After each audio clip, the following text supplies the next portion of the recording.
Okay. My pronouns are he, him, his, and I've been practicing for 3 years. And when I came to my yoga practice, I had just decided to start medically transitioning from female to male. And I was also in Birmingham, Alabama. Were you very transparent when you walked into the space about what you were going through and Yeah. what you were working on and things? Yeah.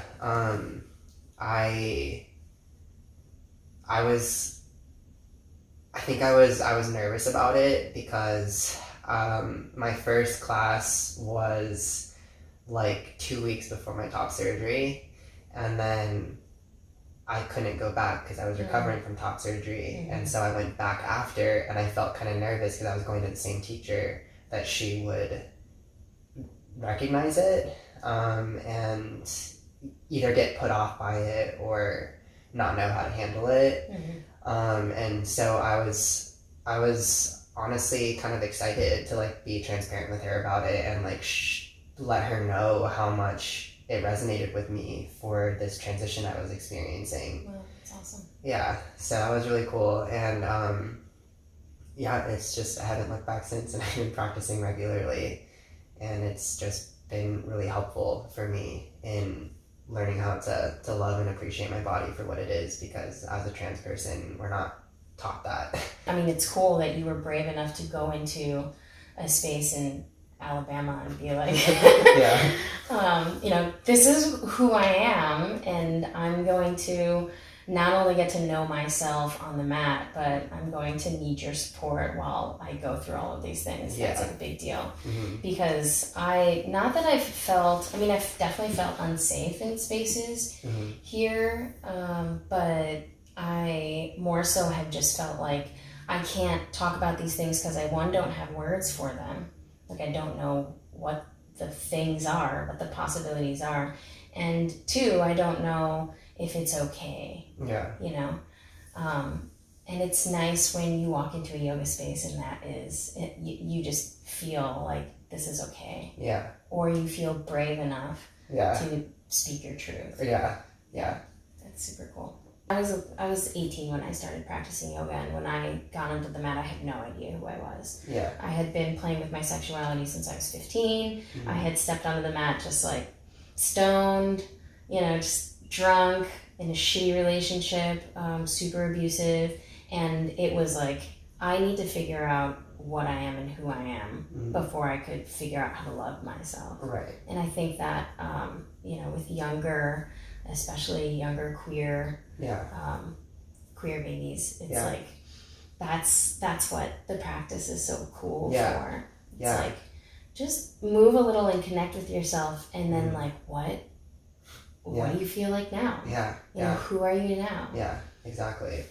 Yeah, and that's why it's so important with the work that we do, is that if we're intentional about how we create our spaces, we can give people those opportunities to explore those things in yoga classrooms. Like, there's no reason that people shouldn't be able to explore those things in a yoga setting. Right. They shouldn't have to go to a queer resource center in order to experience that. Like, why can't people experience those in other spaces in their life? Really, every space in their life should be a space that feels affirming and validating and safe for them to explore and try new things. Right. And so just kind of breaking out of the language barrier and the limitations of it, and speaking from, like, if you're a teacher or if you're in these spaces from a place of non-assumption is also being supported for new practitioners and people really figuring themselves out in those spaces. Yeah. Because like, I absolutely despise the binary. I just don't understand what it is. Like, when I'm just like watching kids grow up, and a lot of my friends and my family have babies now, and it's like, oh, look at this little, my little girl is flirting with your little boy. It's like, are they really flirting? One, they're babies. And two, like, why does that, if that was another little girl, would you say the same thing? Yeah. Or like, when you put your baby in pigtails and say, oh, you're so girly right now, or something, like, what does that mean? Right. And like, my mom loved dressing us up, which was the worst thing ever.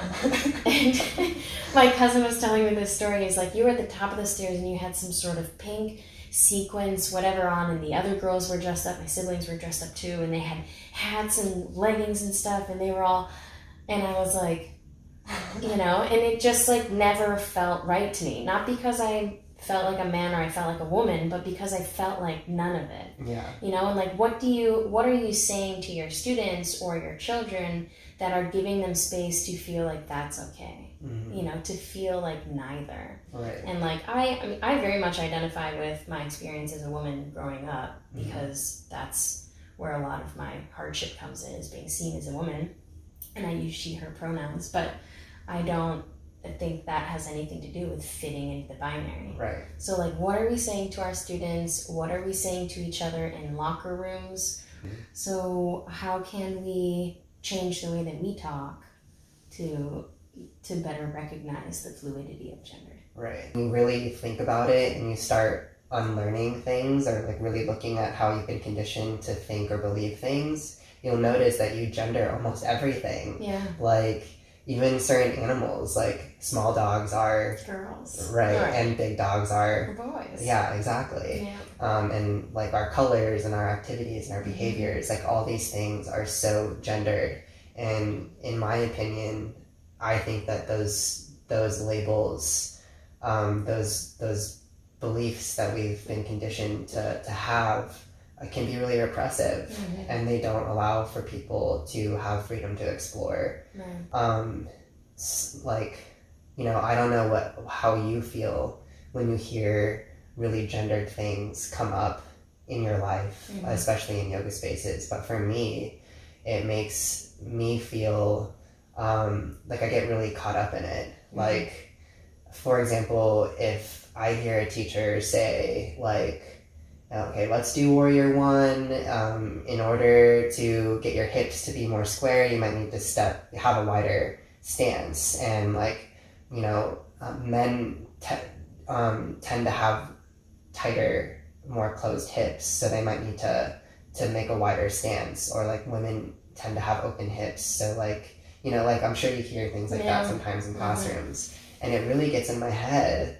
And it like takes away from me being able to just like be in my practice and have that meditative experience in my practice. And it can also feel really triggering, because it's like, you know, if someone is assigned female at birth and they do happen to fall into that stereotype correctly of having more open hips, that's going to feel really triggering for them to have a teacher say like, oh, women have more open hips. It's going to make that person feel like they're falling into that category of being a woman when they might identify as something different, as non-binary, or as transgender. You know what I mean? Yeah, and I think a lot of our culture is very assuming with a lot of things. Yeah. That really you shouldn't be, or stereotyping of a lot of things. You know, with ethnicities, it's been such a thing, still is such a problem. And, you know, now we're like, hey, look at us, like it's gender too. We're doing it to gender too. Right. And so it's just stop pigeonholing, and stop assuming. Right. And stop generalizing. And stop trying to create someone's experience. Right, exactly. Yeah. Yeah. And I really appreciate you expressing that, like, even though you use female pronouns, that's not necessarily how you identify. You identify as neither or both genders sometimes, is what I'm hearing from you, right? Right.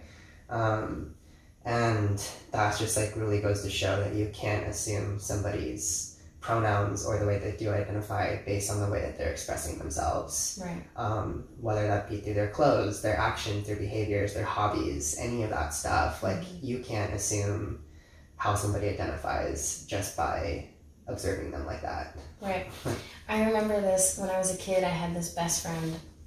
We had very similar names. We both came from like Italian families, and she was very like athletic, but did dance, but was very good at sports, all sports, and I was not. I did no sports.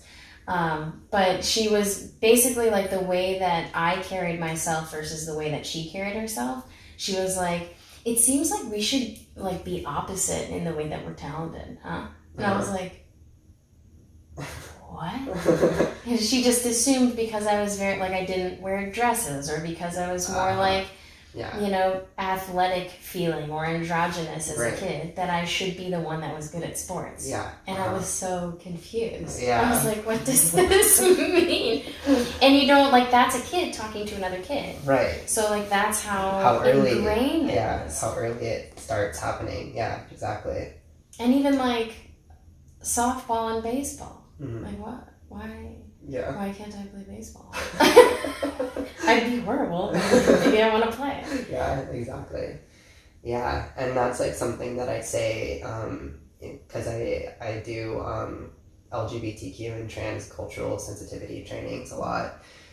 And that's something that I start out with saying is that gender isn't even necessarily like a spectrum. Like, you don't just like fit, like, just because you fit into one aspect of the binary doesn't mean that all those other stereotypes around it are going to fit for you. Mm-hmm. And so I like to say that it's more like a web of, like, you can pick and choose whatever you want. Right. And just because we gender certain things doesn't mean that you're going to fall into all those other categories that gender, that fall into that gender, right? And it's okay for it to change. Right.